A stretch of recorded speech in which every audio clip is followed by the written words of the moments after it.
We meet again. We meet again, royal family, for sisters.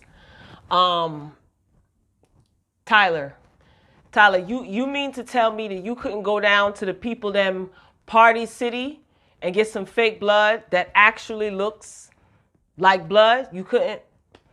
And another thing, royal family, I just got to get this off my chest. What that theme song? What is that theme song saying? The theme song for Sisters, because all I hear is like what? What are they saying? Lord have mercy, Jesus. Greetings, greetings, royal family. I had a cup of iced coffee, so you already know what it gives when I'm on my iced coffee tip.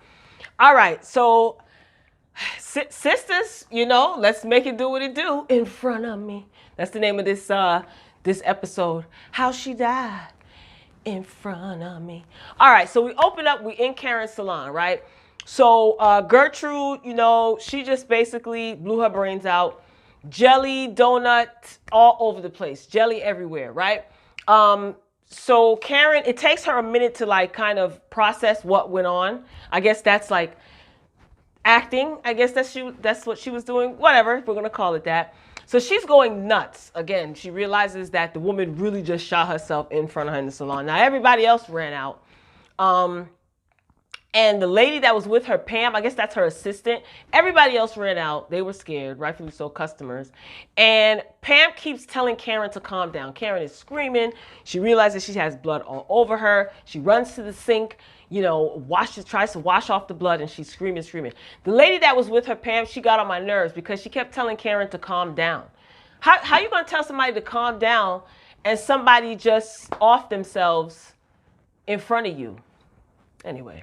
Whatever. I guess it's Tyler Perry. You take what you can get. Oh, God. Maurice and Sabrina. Okay, so Maurice, they're in the bank, and Maurice is Sabrina's co-worker. Maurice introduces Sabrina to some man, and the plan is, remember, they have a plan of him showing up to dinner. Maurice and this guy is supposed to show up to Sabrina's house for dinner to try to get Calvin to do a threesome to see if he's gay or straight. Right. So Maurice again plans to see if Calvin will fall for another trap, like another Calvin trap. Yeah, yay. So Sabrina and Maurice, they're talking, and she's like, I don't like this. This doesn't feel right. I don't know about this. Yet she goes along right with the stupid plan. She agrees for them to have dinner by her house. Here we go. Oh God. So Calvin shows up at the bank.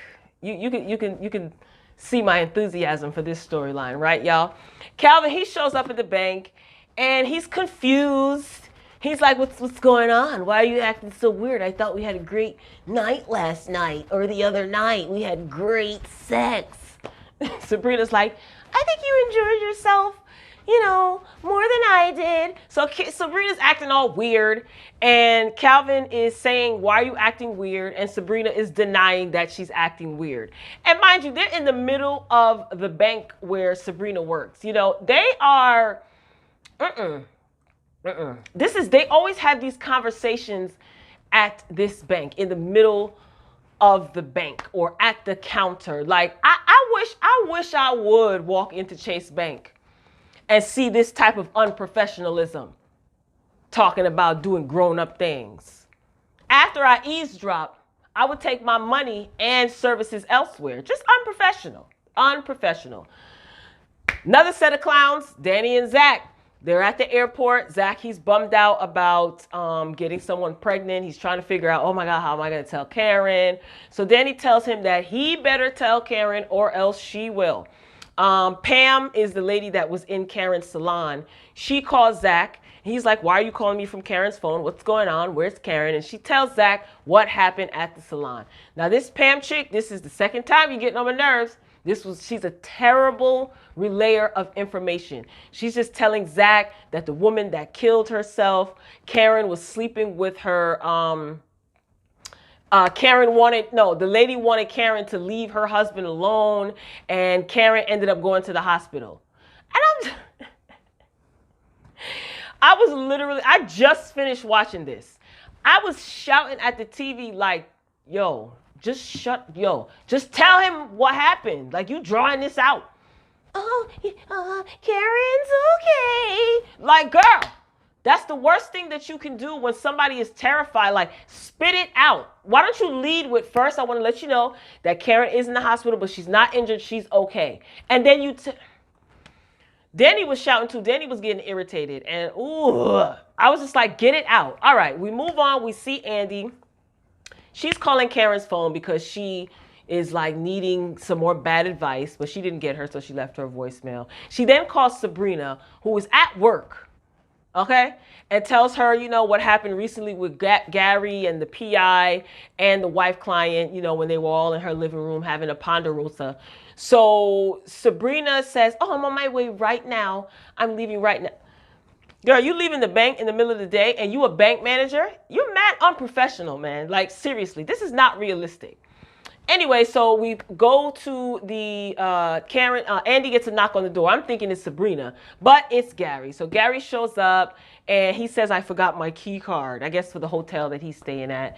And they're having a pathetic, long, drawn out conversation, y'all. If you've seen it, comment below and let me know what you think of that conversation. So Gary, he is laying it on thick.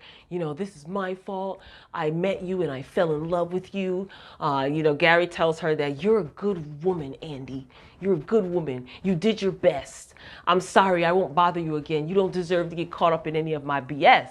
Now, I thought that he was going to leave when he said, I won't bother you anymore. But he sits there and he continues spitting his, he continues spitting his game. So he's just saying that he is willing to give his wife whatever she wants, anything that she wants, if he can have Andi.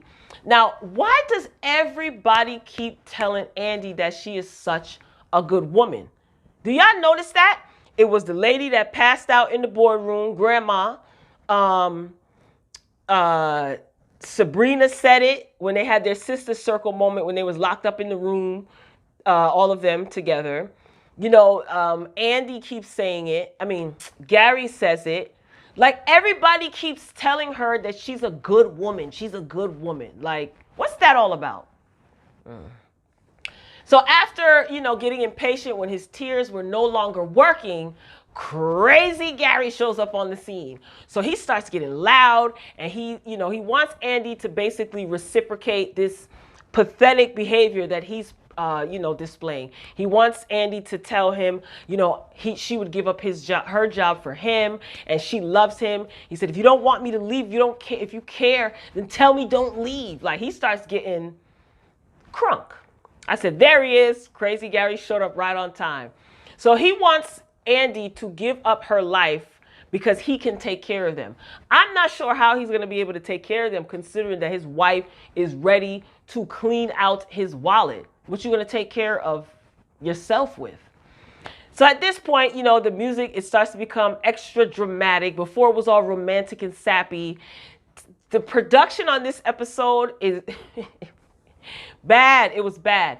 The music shifted from sappy to like dramatic and suspenseful. Like Gary was about to like go buck wild, you know. I don't know. I was just laughing. So Andi, she doesn't want to be taken care of. So she tells Gary, look, I don't want to be taken care of. I don't need no man taking care of me, because she's still on edge about the fact that the wife client, Gary's wife, is going to be suing her firm and she could possibly be disbarred. So Gary just tells her that, you know, you're so cold, and he ends up storming out like a little kid, you know.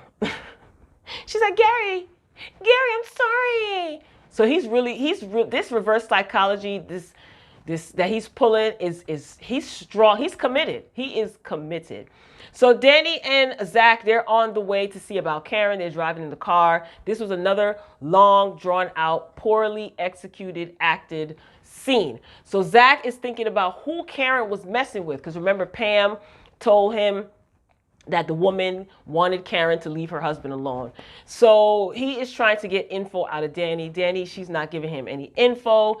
Danny says that he is foolish because here it is, he's worrying about who Karen was dealing with when they weren't together, and you got a whole baby on the way, which Karen does not know about. yet. Okay, again, the acting was horrible. Moving along, we see Sabrina and Andi. So Sabrina, again, she left her job to come see about Andi. Unprofessional, and she's a bank manager. Andi is sad because, again, she could lose everything. The wife client is suing the firm. She's disbarring her. And Sabrina, like, why they put Sabrina in this scene? Sabrina can't even make a simple decision about her own life or her own relationship with Calvin. This situation is too complex for Sabrina. You know, this is too much. You know, call her when you want to pick out, you know, home decor, living room decor, sheets and thread counts and things like that. This is far beyond her realm of understanding. So Andi says, you know, oh, I need to talk to Karen. So you see Sabrina get a little offended, like, what does that mean? And she's like, you know, Karen just gives me good advice. No, girl, Karen always gives you bad advice. But hey, if it's good to you, let that be.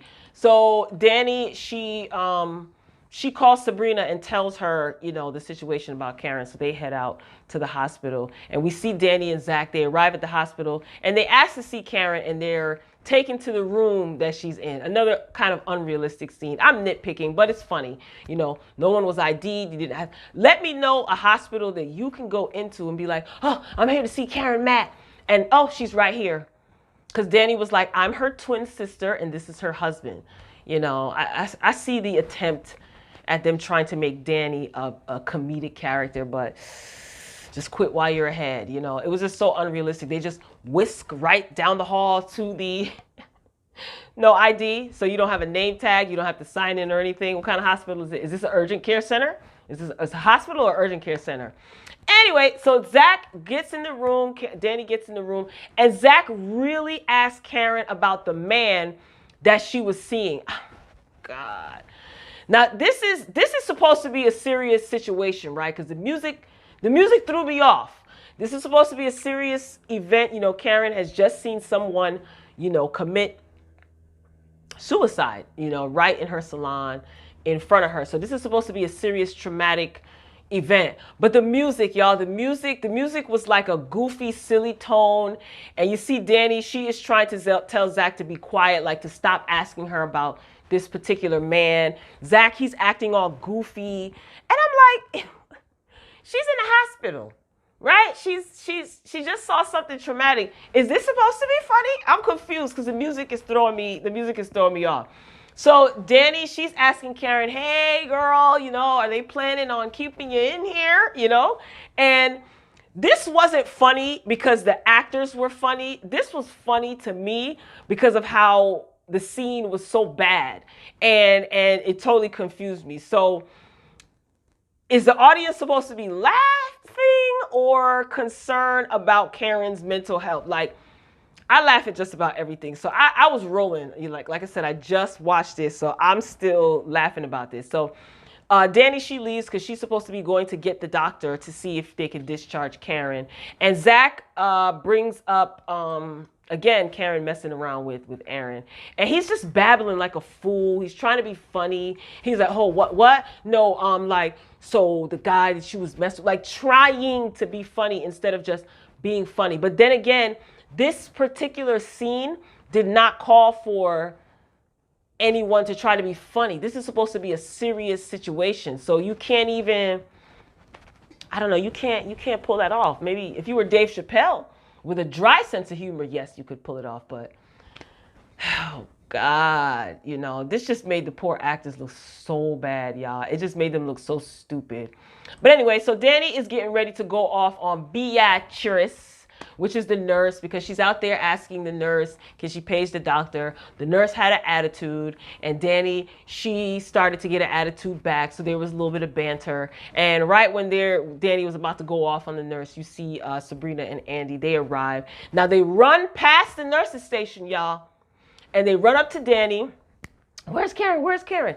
No one had to show ID. No one had to sign into this hospital.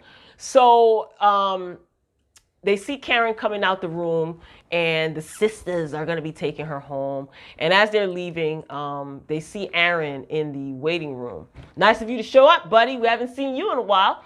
So Zach recognizes Aaron, and he says, that's the dude that Karen tried to embarrass me in front of. So he's trying to take off his little work shirt, his little under t-shirt, and he wants to like get at Aaron.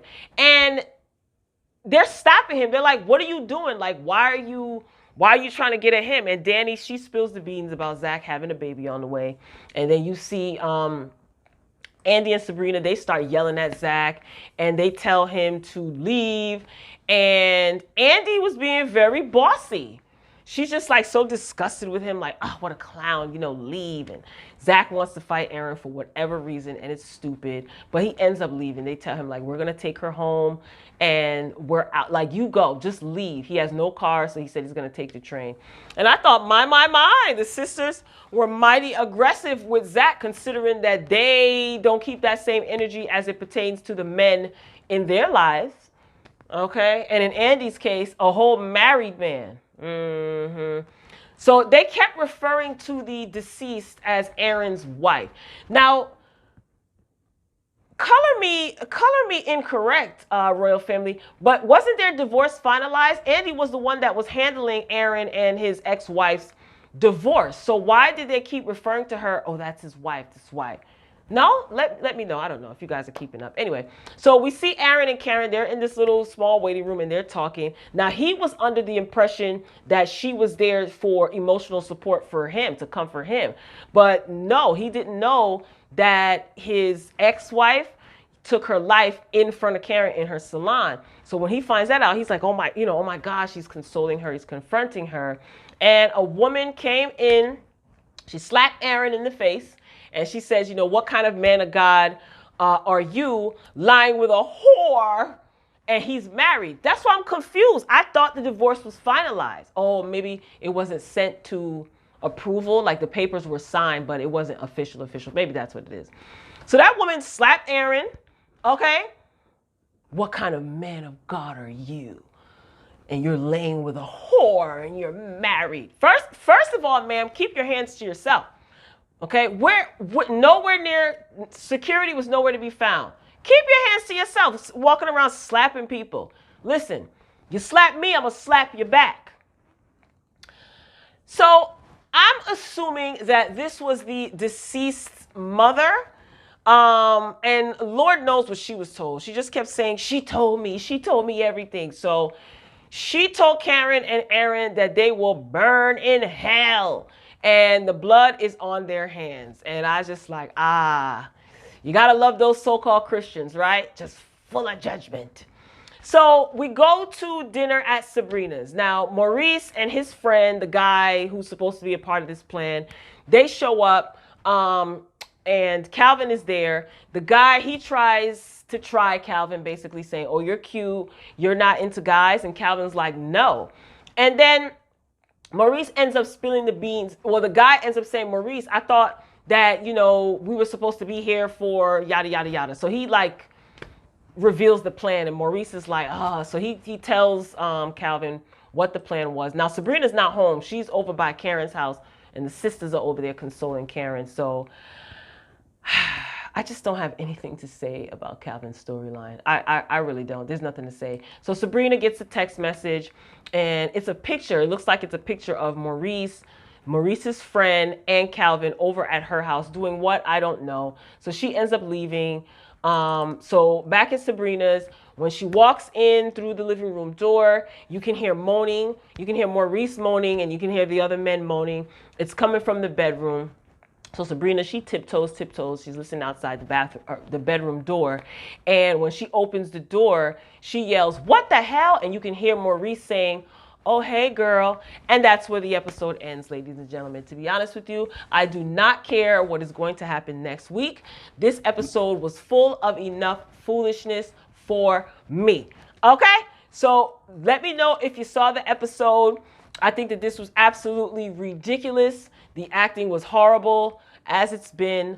The acting was unrealistic. Danni was really getting on my nerves because she was trying so hard to be funny, and everyone kept telling her to shut up. Every scene she was in, Danni, will you be quiet? Danni, what did you do now? Not right now, Danni. Not right now. You know what I mean? It's just like, you guys just hugged it out and forgave each other, and then you go right back to treating Danny like she's like the outside, friend. I don't know. It's getting old and it's getting worn out. I'm not getting my hopes up about what went down at Sabrina's with the 3 men, because we know, I seen the previews, and it looks like Maurice's shirt is disheveled and Sabrina's screaming, get out, everybody get out. So I'm not going to assume that they were all in bed together and they were doing whatever it is that they were doing until I see it, because we know how these previews go. They want you to come back for next week's episode. So, Royal Family, this concludes this episode of Sistas. In front of me. How she died? In front of me. They just had the lady, oh my God, they had the lady's body just laid in the salon, just like, girl, Tyler, you're a cheapskate, Tyler. You really couldn't get no blood from Party City. That blood at Party City looks so realistic. That you had, that looks like Smucker's jelly or jam. Anyway, all right, Royal Family, that's it. Make sure you thumbs up this video. Like the video if you liked it. Thank you for rocking out with me till the very, very end. Before you walk out the door, please drop a comment in the comment section. Be respectful as always. Make sure your notifications are on, because I will probably be back soon. Until next time, peace.